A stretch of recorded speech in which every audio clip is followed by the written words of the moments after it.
മുതലാളിയെ കാത്തിരിപ്പാണ്.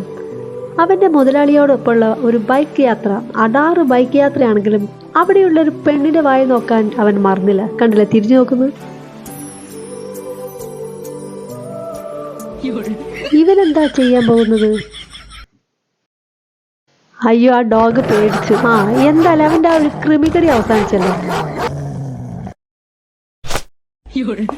അയ്യോ, ചേച്ചിയുടെ മൂലം പൂരാടായി എന്നാ തോന്നുന്നു. പാവം ഭർത്താവിന്റെ കാമുകിയെ കണ്ടുപിടിക്കാൻ വേണ്ടി പുറകെ വന്നതാ. പക്ഷെ ബാക്കിലുള്ള ആ കുരിപ്പ് കാരണം അവളങ്ങ് മോന്തയും കൊത്ത് ഭർത്താവിന്റെ മടിയിലോട്ട് തന്നെ വീണു. ഇതെന്താ സംഭവം? അയ്യേ, ഇതാണ് മൊബൈലെല്ലാം മത്തി പോലെ ആൾക്കാരുടെ കയ്യിലുണ്ടാവുമ്പോൾ പിന്നെ ഇങ്ങനെയൊക്കെ ഇല്ലെങ്കിലേ അത്ഭുതപ്പെടേണ്ടതുള്ളൂ. ഹായ്, ഭക്ഷണം കഴിഞ്ഞാൽ പിന്നെ നല്ല ആടിയുള്ളൊരു ഉറക്കം നിർബന്ധമാണ്.